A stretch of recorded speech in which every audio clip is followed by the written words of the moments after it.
மேக்கப்லாம் வேண்டாம் இல்லைண்ணா எப்படி வேண்டாண்ணா ரொம்ப டூ மச்சாக இருக்குது. ஓகே தானே ஹேர் ஓகே தானே. இது எப்படி திரும்ப ஏதோ கிளாஸில் செமினார் நான் கொடுக்குற மாதிரி நீங்கள் எல்லோரும் உட்காந்துன்னு அதான் நடுவில் ஏதாவது கட்டெல்லாம்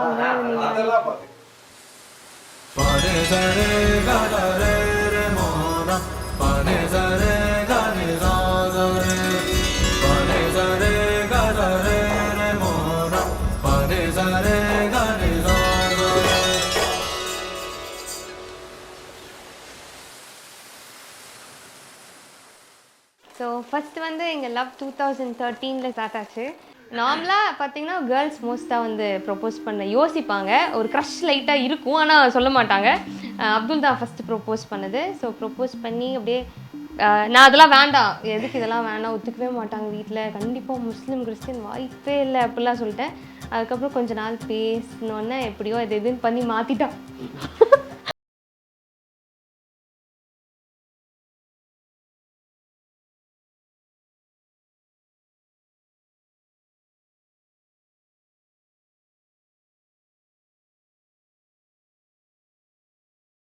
சொன்னதுக்கப்புறம் நமக்கு பிடிச்சவங்களுக்கு நம்மளை பிடிச்சதுன்னு வைங்களேன், லைஃப் எப்படி இருக்குன்ற மாதிரி நான் ஃபீல் பண்ணேன்.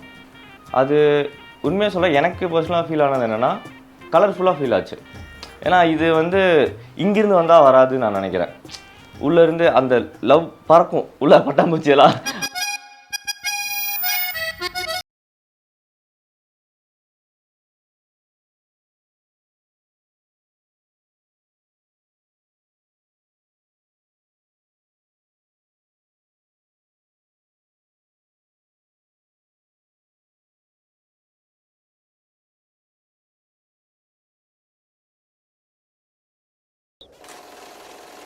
ஸோ ஃபஸ்ட்டு நாங்கள் லவ் பண்ண உடனே நான் ஃபஸ்ட்டு லவ் ஓகே சொல்லட்டுமான்னு நான் கேட்டு நான் சொன்னதே என் அக்கா தான். இதை அவள் கேட்டால் ஒரு இன்டர்வியூவில் எதாவது சொன்னாலும் அவள் சொல்கிறான், ஜெனி தயவுசெய்து நம்ம மாட்டி விடாத ஜெனி அப்படி. ஏன்னா எனக்கு வந்து ஜெனி வந்து நான் எல்லாமே ஜெனிக்கிட்ட ஷேர் பண்ணுவேன். அவள் எந்த விஷயம்னாலும் சின்னதாக அவள் எதாவது பண்ணால் கூட என்னை பார்த்து உட்காந்து எல்லாமே ஒப்பிச்சிருவாள். ஆனால் நான் அந்த விஷயத்தில் ரொம்ப பேட். நான் உட்காந்து கேட்பேன், ஆனால் நான் எல்லாமே மறந்துடுவேன். அதுக்கு அடுத்த தடவை நான் ஏதாவது போய் என் லைஃப்பில் நீ ஏன் என்கிட்ட சொல்லுது, நான் உங்ககிட்ட எல்லாமே, ஆனால் உண்மையாக ஐ எம் வெரி சாரி, நிறைய டைம் நீ என்கிட்ட எந்த விஷயமே மறைச்சதில்லை, நான் வந்து மறந்துடுவேன். அதுதான் உண்மை ஷைனி. ஏன்னா நிறைய விஷயம் நான் ஞாபகம் வச்சுக்க மாட்டேன். சரி சொல்லிட்டு நீ சொன்ன நிறைய விஷயமே நான் அப்போ கேட்டுக்கிட்டு இருப்பேன், அதுக்கப்புறம் மறந்துடுவேன். பட் என் தங்கச்சி என்கிட்ட எந்த சீக்கிரட்டும் மறைச்சது கிடையாது. அதனால தான் நான் அவள் லவ் பண்ணப்போ மாட்டினப்போ நான் தான் முதல்ல மாட்டினா. அதனால் ஃபஸ்ட்டு நான் ஜெனிக்கிட்ட சொன்னேன், எனக்கு இப்படி இருக்குன்னா உனக்கு என்ன தோணுதோ பண்ணு, ஆனால் யோசிச்சு பண்ணு அப்படின்னு தான் சொன்னான்.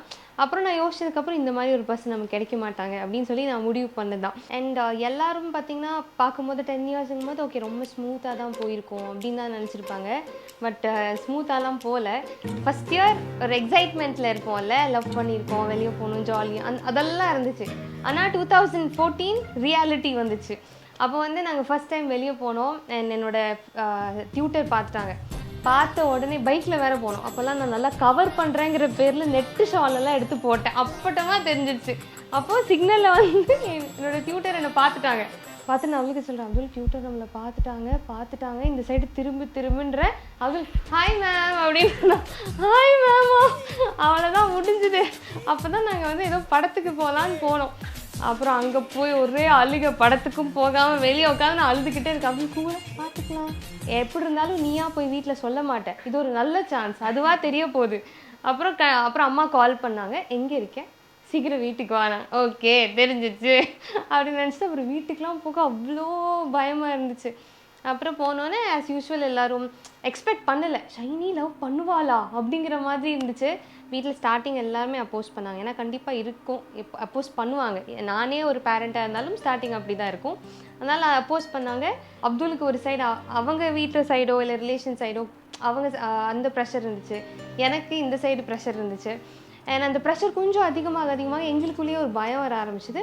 அப்போ நான் அவள்கிட்ட வந்து ஃபஸ்ட்டு கேட்டது, நீ விட்டுற மாட்டேல்ல, இப்படியே தானே இருப்ப, நீ ஸ்ட்ராங்காக தானே இருப்ப அப்படின்னு நான் கேட்டோன்னே அப்துல் அதை விட ஸ்ட்ராங் ஆகிட்டான். ஸோ அந்த ஒரு பாயிண்டில் தான் எங்களுக்கு தோணுச்சு, ஏன்னா நமக்கு இவங்க தான் அப்படிங்கிறது எங்கள் 2 பேத்துக்கும் ஃபிக்ஸ் ஆகி நீ எவ்வளோ இயர்ஸ் ஆனாலும் வெயிட் பண்ணலாம். பட் ஒரே ஒரு இது என்னென்னா நம்ம வெயிட் பண்ணும்போது நம்ம பேரண்ட்ஸ் அக்செப்ட் பண்ணுற மாதிரி நம்ம ஏதாவது பண்ணின்னு இருக்கணும். ஒன்று நான் வந்து என்னோட கெரியர்லையும் அப்துல் அவங்களோட கெரியர்லையும் அப்போ தான் நான் யோசிக்க ஆரம்பித்து இந்த ஃபீல்ட் மேக்கப் ஃபீல்டு இதெல்லாம் அப்போ தான் தோணுது. ஏதாவது ஒன்று பண்ணணும், ஏர்ன் பண்ணணும், நமக்குன்னு ஒரு பேர் இருக்கணும். ஸோ அப்துல் வந்து காஸ்டியூம் டிசைனிங் அது தனியாக பண்ண ஆரம்பித்தான். அண்ட் நான் தனியாக மேக்கப் ஃபீல்டுக்கு வந்தேன்.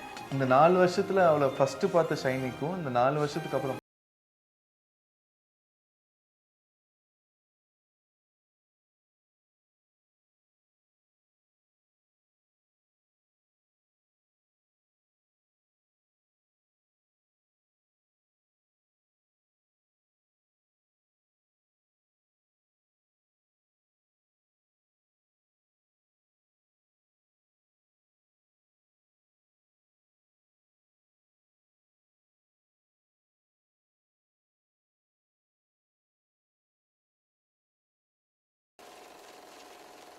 எல்லாருக்குமே சிப்ளிங்ஸ் வந்து ரொம்ப ஸ்பெஷல். லைக் எனக்கும் ஒரு தங்கச்சி இருக்காங்க, அவங்களுக்கு ஒரு தங்கச்சி.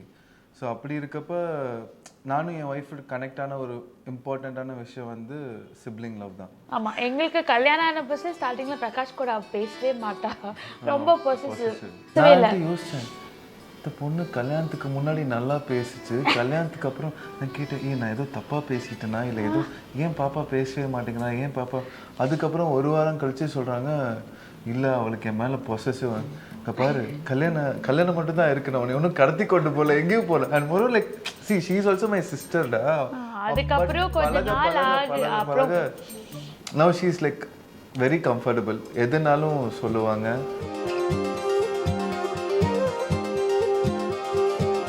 சின்ன வயசில் நான் ரொம்ப ஃபீல் பண்ணியிருக்கேன், இந்த படம்லாம் பார்த்து எனக்கு ஒரு அண்ணா இருந்திருந்தா நல்லா இருந்திருக்கும் அப்படின்னு. ஆனால் நான் இப்போ பெருசாக ஒரு பர்டிகுலர் ஒரு 3rd ஸ்டாண்டர்ட் வரைக்கும் நாங்கள் 2 பேரும் நல்லா சண்டை போட்டுப்போம். ஆனால் அதுக்கப்புறம் பார்த்திங்கன்னா எங்களுக்குள்ளே அவ்வளோ ஒரு நல்ல அண்டர்ஸ்டாண்டிங், ஒரு நல்ல ஃப்ரெண்ட்ஷிப் க்ரியேட் ஆகிடுச்சு. இது ஃபீல் பண்ணாது, நான் ஒன்று ஃபீல் பண்ணுறேன்னு நிறைய பேர்த்துக்கு தெரியாது, கரெக்டாக கண்டுபிடிச்சிருவா. இல்லை அவள் டல்லாக இருக்கா, வேற யாரும் இல்லை நான் தான், இல்லை அவள் உண்மையாக ஃபீல் பண்ணிகிட்டு இருக்கா, டல்லாக இருக்கா, சரியில்லை அப்படின்னா அம்மா கண்டுபிடிப்பாங்க. பட் ஷைனிக்கு ரீசனே தெரிஞ்சிடும். It's something more. எனக்கு உண்மையாக எங்கள் மம்மி டேடி ரொம்ப பிடிக்கும், but she is my second mother. நான் நிறையா விஷயத்தில் என் லைஃப்பில் நான் டவுன் ஆன சமயத்தில் என் கூட இருந்த ஒரே பர்சன் என் தங்கச்சி மட்டும்தான். இப்போ வரைக்கும் நான் ஒன்று நினைக்கிறேன்னா அதுக்கு முன்னாடி கரெக்டாக சொல்கிறாள் அவள். நான் ஹாப்பியாக இருக்கேனா இல்லை உண்மையாக ஃபீல் பண்ணிகிட்டு இருக்கேனா, every thing she nose better than me. என்னோடய குழந்தைங்களும் அப்படி தான். அது என் குழந்தைங்களை விட நான் அவங்கள கேர் பண்ணிக்கிறதோட she is very caring. She is always so special. என்றைக்குமே நீ ரொம்ப ரொம்ப ஹாப்பியாக இருக்கணும், உன் நல்ல மனசுக்கு நீ என்றைக்குமே ஹாப்பியாக இருக்கணும் Shiny. Lots of love Shiny குட்டி.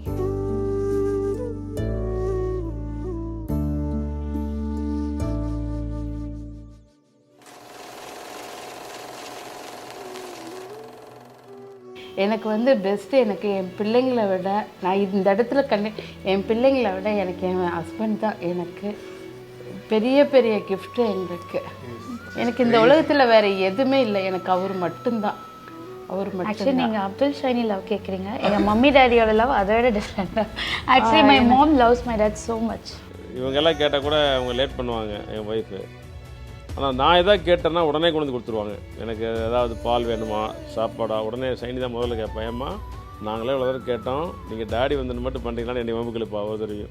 அவனுக்கு வேணும்னே ஆமாடி அப்படி தாண்டி பண்ணுவேன், எனக்கு அவரு தாண்டி நீங்களாம் கல்யாணம் பண்ணிட்டு போயிடுவீங்கடி அப்படிம்பாங்க, சும்மா வம்புக்களுப்பாங்க.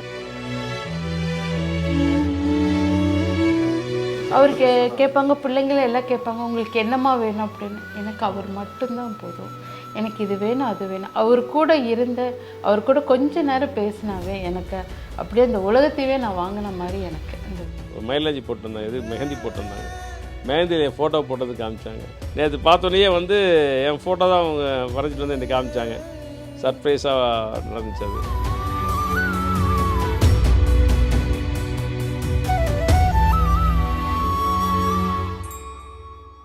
லவ் பண்ண ஆரம்பித்ததுலேருந்து லைக் 2013லேருந்து லவ் பண்ணோன்னே ஃபஸ்ட்டு நான் சொன்னது அக்காவுக்கு. அண்ட் தென் செகண்டாக லைக் இந்த ஹோல் இதுக்குமே ஒரு பேக் ஒரு நல்ல ஒரு சப்போர்ட் கொடுத்ததுன்னு பார்த்தீங்கன்னா அம்மா. அதுக்குன்னு சப்போர்ட்னா ஸ்டார்டிங்கே இல்லை, அம்மா அப்புறம் கொஞ்சம் கொஞ்சமாக அக்செப்ட் பண்ண ஆரம்பித்தாங்க. இவ்வளோ ஸ்ட்ராங்காக இருக்கா, சரி நம்ம பையன்கிட்ட பேசி பார்ப்போம், நல்ல பையனாக தான் இருப்பாங்க அப்படின்னு அம்மாவே ஒரு இதுக்கு வந்துட்டாங்க, ஒரு ஸ்டேஜுக்கு. ஓகே நம்ம பொண்ணு செலக்ட் பண்ணால் கரெக்டாக தான் இருக்கும் அப்படிங்கிற மாதிரி இருந்தாங்க. அண்ட் தென் அம்மா அக்செப்ட் பண்ணாங்க. அதுக்கப்புறம் மம்மி வந்து டேடி கிட்ட கொஞ்சம் கொஞ்சமாக பேசி ஷைனி வந்து எப்போவுமே கம்ப்ளைண்ட்ஸ் எல்லாம் அங்கே தான் போகும், ரெக்வஸ்ட் அங்கே தான் போகும். அது மாதிரி வந்து ஒய்ஃப்கிட்ட போய் சொல்லி 400 தடவைக்கு மேலேங்க ஒரு வருஷத்தில் பார்த்தீங்கன்னா மாதம் 4-5 தடவை கேட்டிருப்பாங்க. இந்த 10 வருஷம் பார்த்தீங்கன்னா அவளுக்கு எதாவது பண்ணணும்னு பேசிட்டு இந்த கல்யாணத்தை வந்து ஒரு இது கொண்டு வரதில் வந்து இவங்களுடைய பங்கு 99% இருந்துருக்குங்களே. ஷைனி 1%னா ஒய்ஃபோடைய பங்கு 99%. இவ்வளோ நான் அவங்களுக்காக நான் பேசி அவங்கள இது பண்ணி அவங்கள படிக்க வச்சு எல்லாம் பண்ணி அவங்கள திட்டி இது பண்ணுவேன்.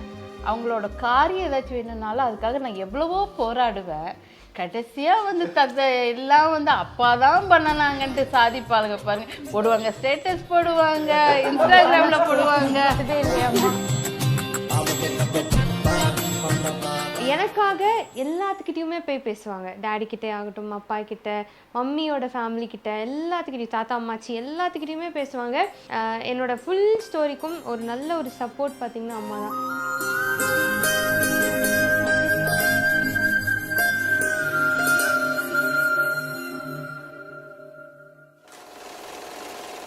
எனக்கு பார்த்தீங்கன்னா வீட்டில் எல்லாத்துக்குமே தெரியும், மம்மி எல்லாத்தையுமே ரொம்ப பிடிக்கும். ஆனால் ஒரு படி மேலே எப்போவுமே டேடி தான் அவ்வளோ பிடிக்கும்.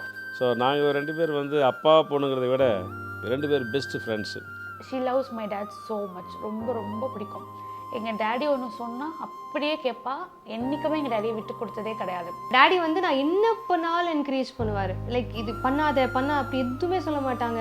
அவ்வளோ லவ் கொடுப்பாங்க. லைக் கேட்டது வாங்கி தரது மட்டும் கிடையாது, லைக் அவங்களோட டாட்டரை அவ்வளோ நம்புவாங்க. அதாவது ஷைனிகிட்ட வந்து நான் எப்போவுமே நோ சொல்ல கிடையாது. அவ்வளோ பெரிய எஸ்ஸாக தான் கேட்பான் ஷைனி. நானும் பெரிய எஸ்ஸுக்கு நான் அதை விட பெருசாக எப்படி பண்ணணுன்னு தான் நான் நினைப்பேன். அப்படி மாதிரி ஷைனிக்கு மகிழ்ச்சி தரது வந்து எனக்கு ரொம்ப பிடிச்ச விஷயம். ஈவன் ஒரு 8th ஸ்டாண்டர்டோ 9th ஸ்டாண்டர்டோ அப்போ தான் பென்ஸ் வாங்கின புதுசு. அப்போ வந்து எனக்கு ஓட்டவே தெரியாது. அப்போ நான் சும்மா டேடி நான் ட்ரைவ் பண்ணட்டா அப்படின்னா எல்லாருமே ரிலேஷன்ஸ் மொத்த பேரும் நோ வேண்டாம் எடுக்கக்கூடாது அப்படின்னாங்க. டேடி இந்த எடுத்து ஓட்டு அப்படின்னாங்க.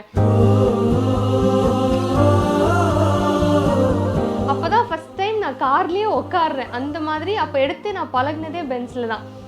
ஏன்னா அவ்வளோ நம்பி என்கிட்ட கொடுத்தாரு. அதில் நிறைய கொஞ்சம் வேலையும் பண்ணேன், ஆனால் எதுவுமே ஆலை. அதனால தான் நான் மேரேஜ்க்கு கூட அதில் தான் வரணும்னு நான் பென்ஸில் தான் வந்தேன்.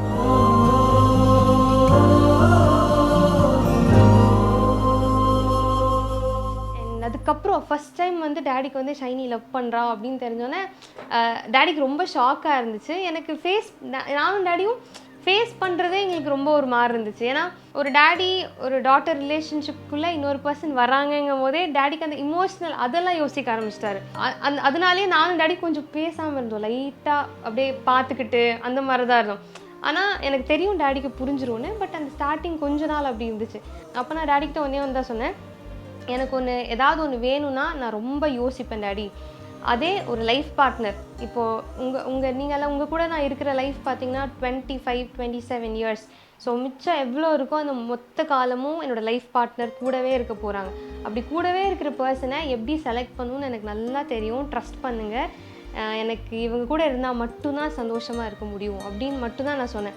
அவள் என்கிட்ட சொல்கிறா, அப்போ வந்து என்னோடய லைஃப் டேடி நானும் பல தடவை யோசிச்சு தான் பார்த்துருக்கேன், எனக்கு தெரியும் அப்படின்லாம் வந்து பல தடைகள் எல்லாத்துக்கும் அருமையான விளக்கம் சொன்னான். அதை என்னை காம்ப்ரமைஸ் பண்ணாக்குண்டான இது மட்டும் கிடையாது.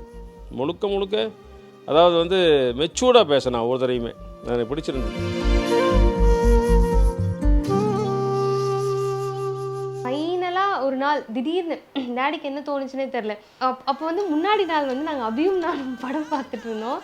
சீரியஸாக பார்த்துட்டு இருக்கும்போது அப்போது அதில் சில சீன்ஸ் எல்லாம் வந்துச்சு. சிலதெல்லாம் அப்படியே இருந்துச்சு, ரொம்ப ஆப்டாக இருந்துச்சு. என்ன கண்ணி இந்த படத்துக்கு முன்னாடியே இருந்துச்சா இல்லை படத்துக்கு அப்புறம்? நான் சொன்னேன் டேடி இதெல்லாம் படம்லாம் பழைய படம் அப்படின்னு.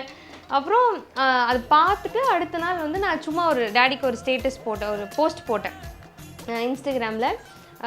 டேடிக்கு ஒரு ஜஸ்ட் நானும் டேடி இருக்க மாதிரி ஒரு பிக்சர் போட்டுட்டு ஒரு பாட்டு போட்டேன். அது அபியும் நானும்ல ஒரு பாட்டு வரும். அது எங்கள் 2 பேர்த்தோட ஃபேவரட்.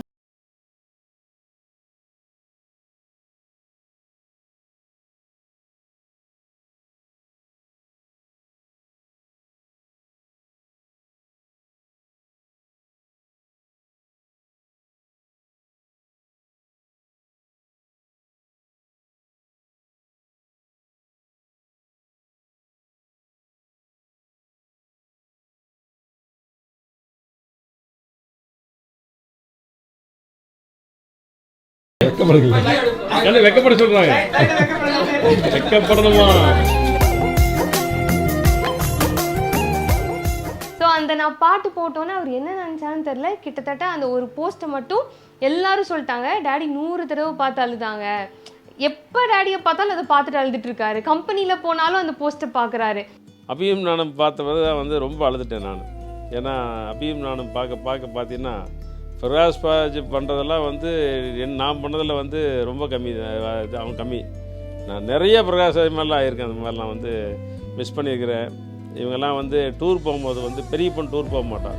இவன் டூர் போயிட்டு வரும்போது அங்கேருந்து எந்த ஊருக்கு கிளம்பும்போது சரி 5 மணி நேரம் நான் போய் ஸ்கூலில் நினைக்குவேன். அதெல்லாம் இப்போ நினச்சாலுமே இவளை மிஸ் பண்ணவே மாட்டேன் எப்போவுமே. அண்ட் திடீர்னு ஒரு நாள் ஆகஸ்ட் 21 அந்த நாள் லைஃப்பில் எப்போ வரும்னு நான் வெயிட் பண்ணிகிட்டு இருந்த டைம். அப்போ நான் ப்ரைடல் கிளம்பிட்டேன். ப்ரைட் ஆல்மோஸ்ட் ரொம்ப லேட் ஆகிடுச்சு. நானும் மோனிஷா எல்லாம் பேக் பண்ணி வச்சுட்டு கிளம்பிட்டு பாய் பாய்ன்னு எல்லாத்துக்கும் சொல்கிறேன்.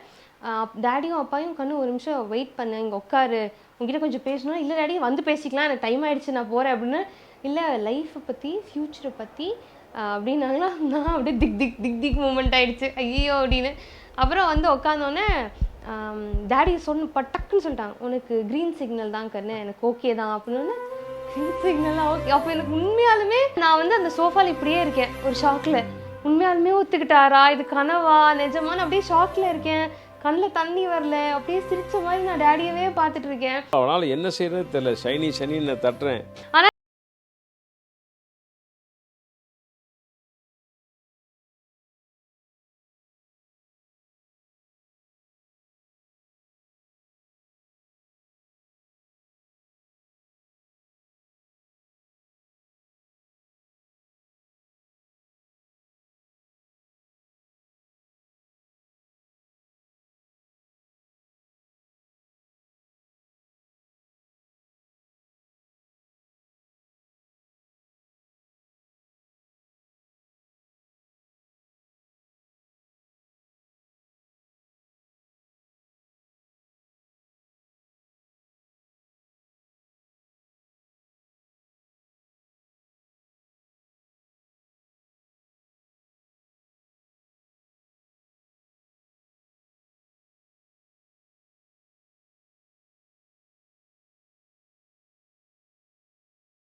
கால் பண்ணி சீக்கிரவா, நான் அதில் ப்ராங்க் பண்ணேன்.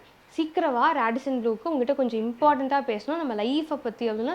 சரி என்ன ஆச்சுன்னா, நீ வா நான் நேரில் உனக்கு சொல்கிறேன் அப்படின்னு. ரேடிசனில் விஜயலன்ஸால் அந்த ரிசப்ஷனில் உட்காந்துட்டு இருந்தோம். அப்போ அப்துல் வந்தான். வந்தோடனே, அப்துல் எனக்கு என்னமோ வீட்டில் ஒத்துக்கிற மாதிரி தெரியல, 10 இயர்ஸ் ஆயிடுச்சு, வாய்ப்பு இல்லைன்னு நினைக்கிறேன், நம்ம தான் இனி மேரேஜ் பண்ணிக்கணும், ரெஜிஸ்டர் மேரேஜ் பண்ணிக்கலாம். அப்துல் அப்படியே என்னை ஷாக்காக பார்க்குறான். அவ்வளோ ஸ்ட்ராங்காக இருந்தால் திடீர்னு ஒரு நாள் ரெஜிஸ்டர் மேரேஜ்னு சொல்லும்போது எனக்கு நீ சொன்ன, நான் அது உன்னை நம்பி தானே நான் இருந்தேன், திடீர்னு ஏன் இந்த அளவுக்கு உனக்கு இதுக்கு பின்னாடி என்ன நடந்துச்சுங்கிறது எனக்கு தெரியணுன்ற மாதிரி நான் கேட்டே இருந்தேன். ஒரு மாதிரி ஆகிட்டு இருந்தான். அதில் போதும், எனக்கு இதுக்கு மேலே முடியல, சொல்லாமல் இருக்க முடியல, வீட்டில் அக்செப்ட் பண்ணிட்டாங்க, டேடி ரொம்ப ஹாப்பியாக ஓகே சொல்லிட்டாருன்னும் போது என்ன சொல்கிறேன் உண்மையாவா, சரி விளாடல பிளாங்க் தானா எனக்கு நம்பருக்கு. இது உண்மை தானா? ஏன்னா 10 வருஷம்னு சொன்னால் டக்குன்னு சொல்லிடலாம். இந்த டால் 10 வருஷம் போகணும்னு எங்களுக்கு தெரியாமல் அதுலேயே இப்போனே இருந்து வந்தது. சத்தியமாக மொத்த ஃபேமிலி ஓகே சொல்லிட்டாங்க. இந்த மந்த்தே என்கேஜ்மெண்ட் ஆமா அப்படின்னு நான் சொன்னேன். அங்கே ரிசப்ஷனில் வச்சு அழுதுட்டு இருக்கான். நான் சொல்கிறேன் எல்லாரும் பார்க்குறாங்க, அப்துல் அழுகாத அப்படின்னா அப்படி அழுக ஆரம்பிச்சிட்டான். அந்த டைமில் அதை ஏற்றுக்கிறதுக்கே டைம் ஆச்சு. அந்த நாள் இதுதானா, இதுக்கு தான் வெயிட் பண்ணிருந்தோமான்னு சொல்லி அவ்வளோ அந்த ஃபீல் எனக்கு எக்ஸ்பிரஸ் பண்ண முடியல.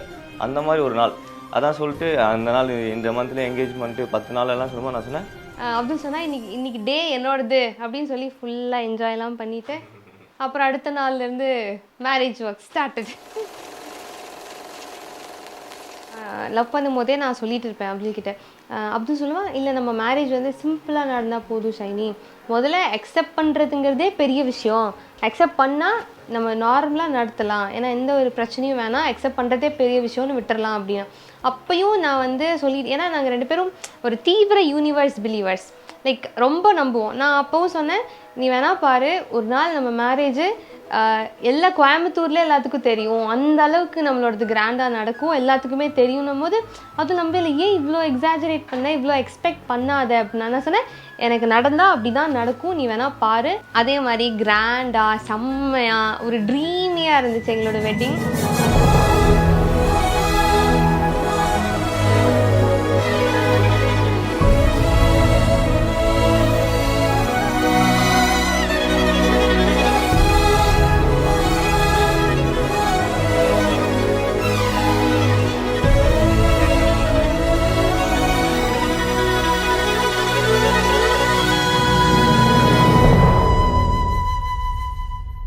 அது வந்து உண்மையாக சொல்கிறேன், நான் ட்ரீம் பதினா கூட